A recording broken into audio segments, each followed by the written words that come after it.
se ele for ajudar esse governo mundial e tal, ele vai se levantar contra toda e qualquer lei.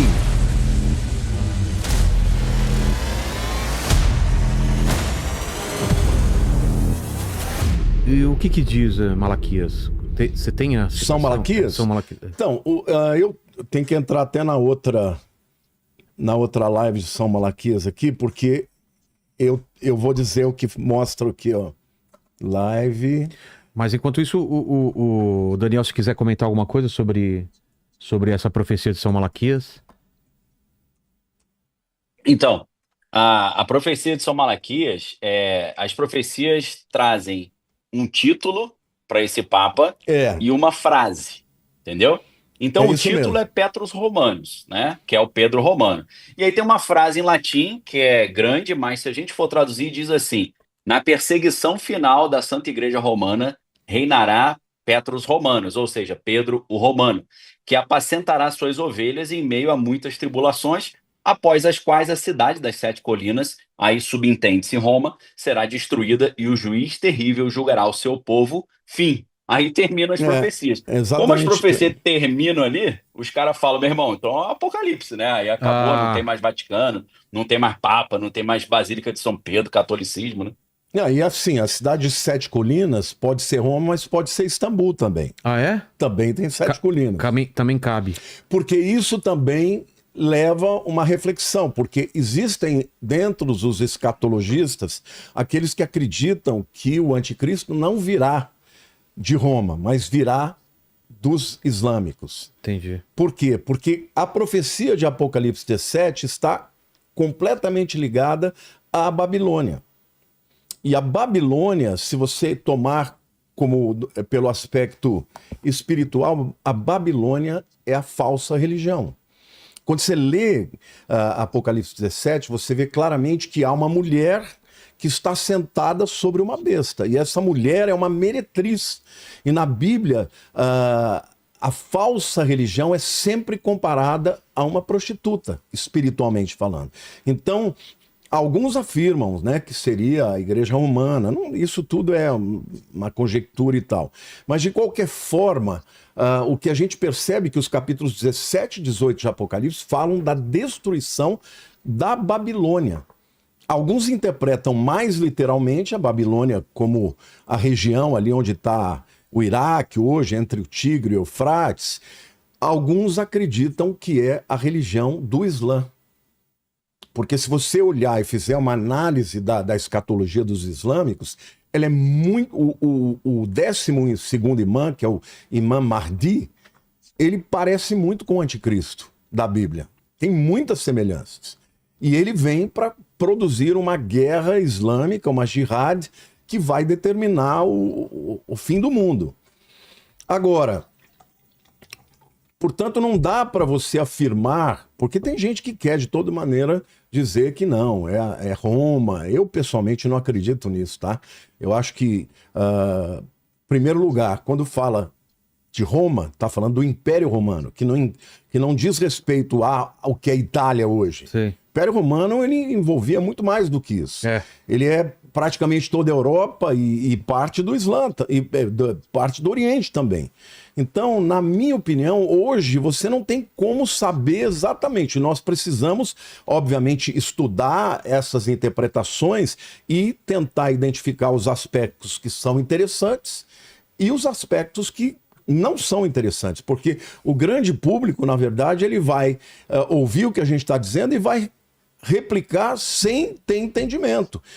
E, na minha opinião, toda vez que alguém vem e faz um prognóstico escatológico que tenha furos teológicos, gera uma coisa muito ruim, porque as pessoas vão ridicularizar e vão chamar aquilo que a Bíblia chama de fato a profecia do fim dos tempos como se fosse mais uma das teorias da conspiração que não deu certo. Como todos aqueles que marcaram data e que não se cumpriram e tudo mais. Então, eu acho que pra gente vale muito a pena a gente tentar analisar primeiro a questão geopolítica, as possíveis tendências, mas quando for entrar no texto de Apocalipse 17, a gente tem que ir a fundo e fazer as observações que o texto bíblico faz, e não tentar dar né, uma coxambrada, uma ajeitada para poder, né, gerar uma expectativa que possa gerar cliques e tudo mais. A gente tem uma participação do Daniel Mastral aqui, né? No passado que ele fala sobre o próximo Papa. O que ele fala tá cheio de furos. Ele tá cheio de furos. Não, ele fala que o próximo Papa seria o Papa que iria... ele primeiro diz, né, que ele analisa, né, a criação do Vaticano a partir de 1929. Ele diz que o primeiro Papa não poderia fazer parte porque quando foi criado... ele já existia. Então ele começa a contar a partir do segundo Papa. Deixa eu até ver aqui a questão, né? Tá. Os papas que existiram a partir ali da criação do Vaticano, olha, são... Primeiro é Pio XII, o segundo é Papa João XXIII, depois é o Papa Paulo VI, depois... é o João Paulo I, aquele que morreu em 33 dias, ele foi Papa por 33 dias. Depois é o Papa João Paulo II, né, que foi um Papa muito amado. Depois o Papa Bento XVI, que acabou renunciando. E o sétimo, Papa Francisco. Mas ele faz assim algumas concessões na interpretação bíblica. E ele afirma, e para mim o maior erro é que se ele afirma que o próximo Papa é o anticristo, o que ele está dizendo? Ele está dizendo que dá para você saber quando Jesus volta. Porque na Bíblia, o anticristo ele vai fazer um acordo de paz de 7 anos. Tá certo? Então, no dia que o camarada faz esse acordo de paz, você já pode contar 7 anos e saber quando Cristo vem. Entendi. E Jesus disse que ninguém sabe o dia nem a hora. Então, é impossível alguém saber exatamente quem quer que esteja, porque se você sabe quem é, você sabe a volta de Jesus, o dia e a hora. Ninguém pode saber.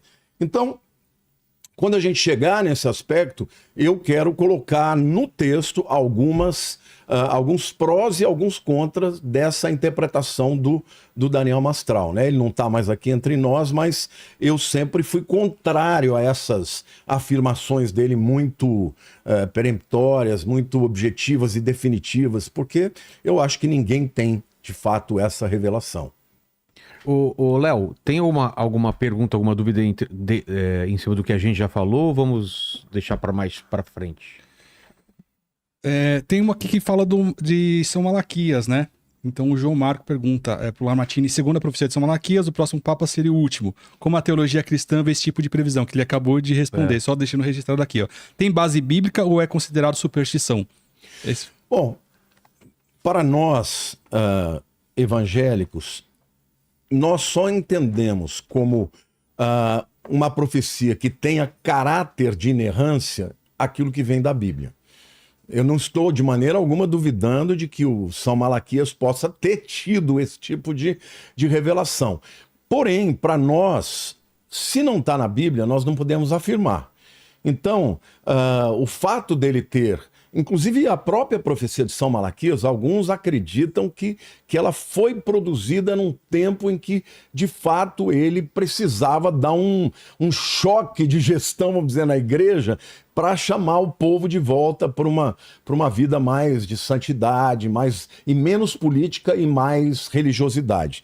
Mas, de qualquer forma, é interessante, porque ele dá... né? Ele dá 113 profecias pequenas, versetos em latim, e o 113º, que é o Petrus Romano, ele dá um nome, né?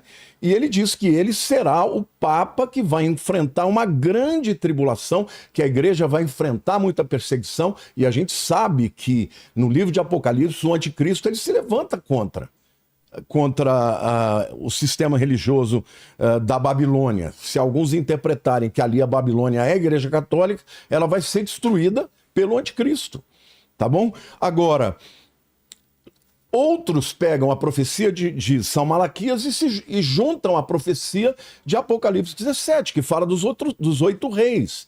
E aí é quando eu acho que, de fato, as pessoas deixam de ter uma acuidade teológica e interpretativa e começam a a tentar fazer força para acomodar uma profecia a outra e dizer que o próximo Papa é o anticristo. Eu quero já dar um spoiler e dizer o seguinte: eu não acho que nós vamos saber a respeito disso agora.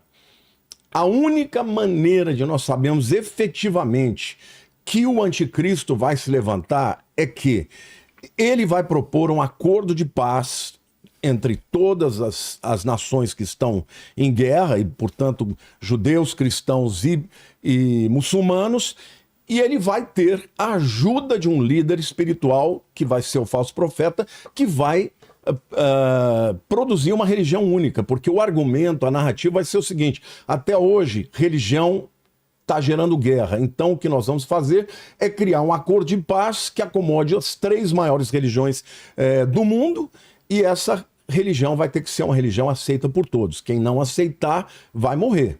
E aí tem toda uma série de outras decisões necessárias para a implantação disso. Então, na minha opinião, eu acho que se nós estamos caminhando de fato para o fim, e eu boto esse C bem grande porque não podemos afirmar, o que eu penso é que o próximo Papa, ele terá que ser um Papa progressista. Por quê? Porque a narrativa de um anticristo, a Bíblia chama o anticristo de o anomos.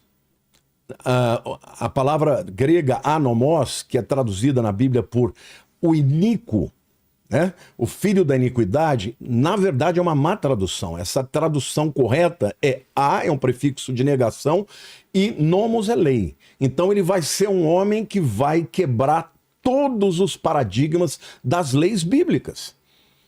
Então é esse o espírito do anticristo. Portanto, esse Papa, ele não vai ser um Papa moderado. Se for, vamos dizer assim, dentro dessa visão escatológica, né? Se ele for ajudar esse governo mundial e tal, ele vai se levantar contra toda e qualquer lei da palavra de Deus, ou seja, ele vai ser um progressista para valer, e não só as leis que são religiosas, porque a Bíblia diz que ele se levanta contra Deus e contra tudo que se nomeia de Deus. Quer dizer, na minha opinião, ele vai querer destruir a religião no mundo. Um Papa, se for o caso, acho difícil, né? Como é que um Papa vai querer destruir a religião? Mas, de qualquer forma, o que eu vejo é que o próximo Papa, se ele de alguma maneira vai estar caminhando na direção desse governo único, ele vai ser um Papa progressista. Daniel, comentários, o que você acha? Então, eu acho que a grande estratégia do inimigo é enganar a igreja, enganar os cristãos e enganar os judeus também. E eu creio que o anticristo, se passando como o Mashiach, né, como o Messias judaico, infelizmente vai enganar Jerusalém.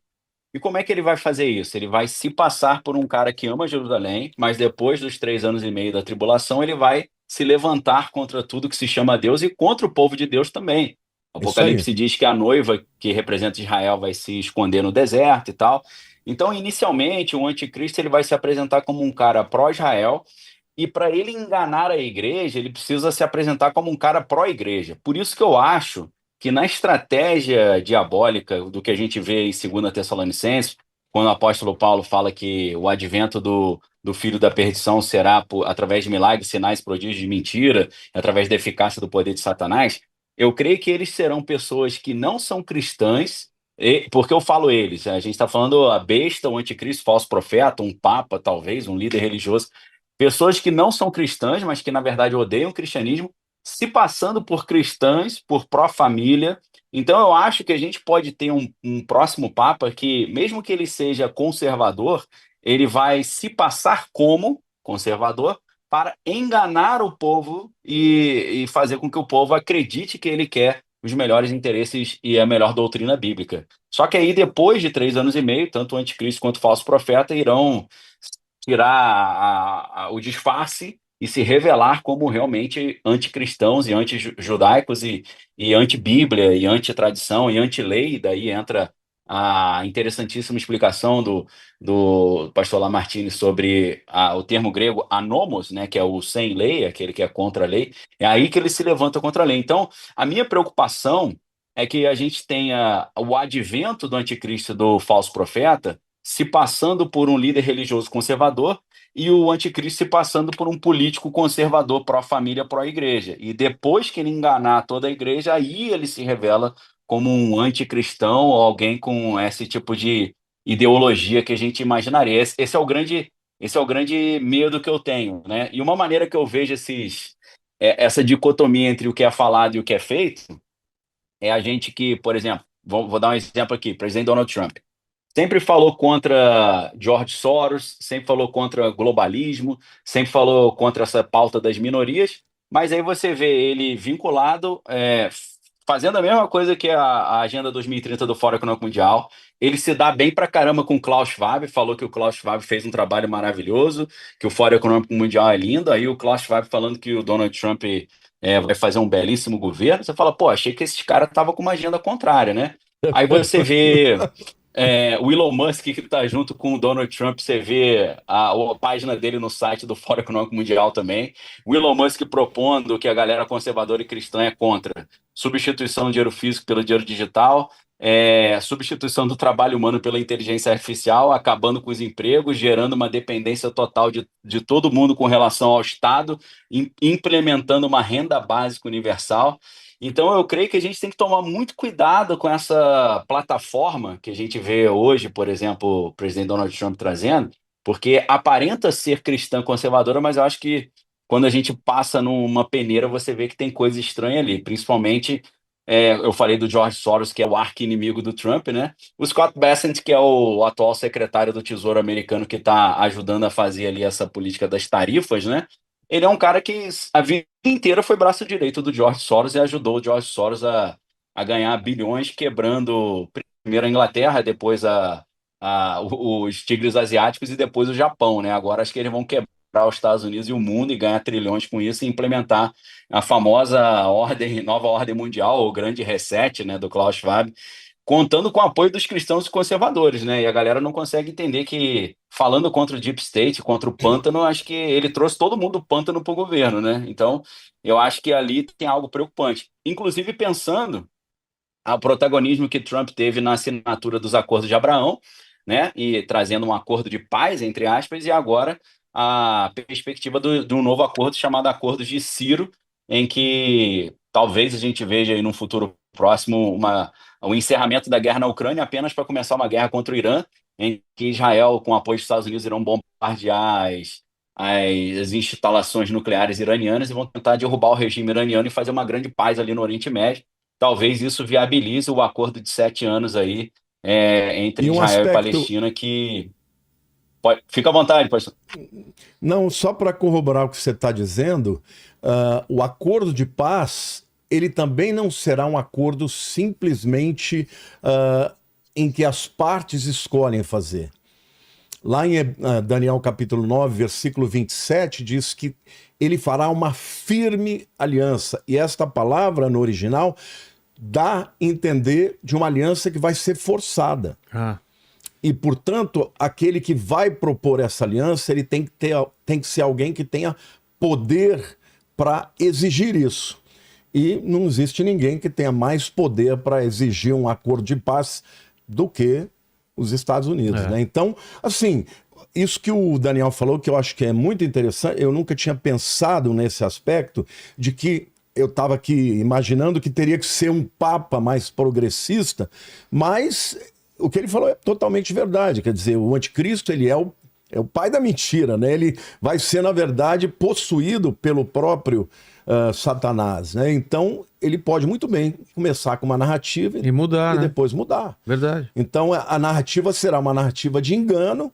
Então, eu não tinha imaginado que pudesse ser um conservador, mas pode até ser alguém que venha responder a anseios dos conservadores para depois virar o jogo, né? Pois é. Então, é nesse ponto que entra a ideia de uma infiltração dentro da Igreja Católica, né? Que é um tema que o Malachi Martin fala muito. Eu sugiro muito que as pessoas leiam os livros, né? Lembrando, a gente está falando de um cara, um insider do Vaticano, né? Que é um padre jesuíta irlandês, né? Que viveu em Roma, no coração ali do Concílio Vaticano II, foi assessor do cardeal Agustin Berg, e ele escreveu depois que ele, parece que ele viu alguma coisa no Vaticano que o assustou, ele pediu a liberação de uma parte dos seus votos com os jesuítas e foi morar na Carolina do Norte, nos Estados Unidos. Ele escreveu o livro O Último Papa, em português, né? Em inglês é Windswept House, e ele escreveu o livro Jesuítas e a Traição da Igreja Católica, e ele escreveu o livro The Final Conclave, né? O Último Conclave. Quem quiser saber sobre infiltrações de grupos anticristãos dentro da igreja, se passando como cristãos para destruir a igreja, eu estou falando da igreja católica, é lógico que isso acontece nas igrejas protestantes também, leiam esse livro. Se alguém quiser saber ainda mais informações, aí a gente tem o Leo Lyons Agami. Leo Lyons Agami é um cara que é fruto da mistura da família, de algumas famílias nobres italianas, né? Ele tem tios e avós que eram senadores, e a família Lyon é a família da rainha mãe da Inglaterra, já falecida há muito tempo, né? O último sobrenome da rainha mãe era Lyon. Então ele vem de uma nobreza que mistura a nobreza italiana com a nobreza britânica, e ele começou a carreira como DJ do Vaticano. Ele era o cabeça da rádio do Vaticano. E esse cara se envolveu em várias sociedades secretas, né? Não só na maçonaria, mas também no antigo primitivo rito de Mênfis e Misraim. E então esse cara tem um know-how muito grande das sociedades secretas e do ocultismo, e ele escreveu uma série de livros sobre esse assunto, chamado Confessions of an Illuminati, né? Confissões de Illuminati. Parece tudo palhaçada, mas o livro é lotado de documentos e comprovações, é muito interessante. E ele escreveu um livro específico sobre o Papa Francisco chamado Pope Francis the Last Pope, né? Papa Francisco, o último Papa. No caso do Léo Zagami, não tem nenhum livro dele em português. Então, se você quiser saber mais sobre essas infiltrações de grupos diabólicos dentro do Vaticano para destruir o Vaticano de dentro para fora, esses livros que eu indiquei são altamente recomendados, tá? E só para citar uma coisa bem louca, o livro O Último Papa começa com um ritual diabólico acontecendo numa capela ali no Vaticano e na Carolina do Norte, ao mesmo tempo, em 1963, eles conectados por telefone, eles fizeram um ritual grotesco ali, fizeram coisas que não tem como falar aqui, que são pesadíssimas, e assim o livro é de ficção. Só que quando perguntaram no Coast to Coast AM, né, o Art Bell, nesse programa de rádio famosíssimo nos Estados Unidos, perguntou para o Malachi Martin, falou, olha, quanto do livro ali que você escreveu tem de verdade? Ele falou 80%. Ele dizia que 80% do livro é verdade. Nesse livro, esse ritual diabólico, eles colocaram um trono ali nessa capela no Vaticano e entronizaram Lúcifer como o novo deus do Vaticano. Parece que foi nessa hora que, quando ficou sabendo disso, o Malachi Martin deu linha na pipa, saiu fora e começou a falar essas informações por meio da ficção, que era a única maneira que ele conseguiu falar. Mas, apesar disso, dessa tentativa de se blindar fazendo livros de ficção, ele teve uma morte muito misteriosa, porque ele disse que alguém o empurrou de uma escada quando ele morava nos Estados Unidos. Ele ficou internado um tempo e morreu logo depois. Então, a história dele é envolvida numa série de loucuras, tá? É muito fácil a gente falar, é tudo teoria da conspiração. Eu costumo dizer que teoria da conspiração é papo de preguiçoso, porque teoria da conspiração foi inventada na época da Comissão Warren, depois da morte de John Kennedy. A CIA inventou esse conceito para silenciar todo mundo que dizia que a CIA tinha matado o Kennedy, né? Então, eu citei uma tonelada de livros e documentos aqui para vocês. É claro que quem não é preguiçoso vai lá e vai ler. Quem é preguiçoso vai falar, isso é tudo teoria da conspiração. Eu chamo essa galera de Kruger por causa do efeito Dunning-Kruger, o efeito Dunning-Kruger é um viés psicológico que é o seguinte, quanto menos uma pessoa sabe sobre um assunto, mais ela acha que sabe, né? Então, Brasil é o país do Kruger, né? Se você botar na internet aí no Google, bota assim, apenas 8% dos brasileiros são capacitados a ler e entender o que está lendo. Então, a gente tem 92% dos brasileiros, infelizmente, não tem capacidade de ler nem entender. Então, é uma anomalia brasileira. Hein? Perdão, pastor, não ouvi. Os analfabetos funcionais, né? Exato. Sabem ler, mas não sabem entender. Exato. Então, assim, a gente pode olhar isso tudo e falar palhaçada, mas a gente pode pegar o material bibliográfico e estudar.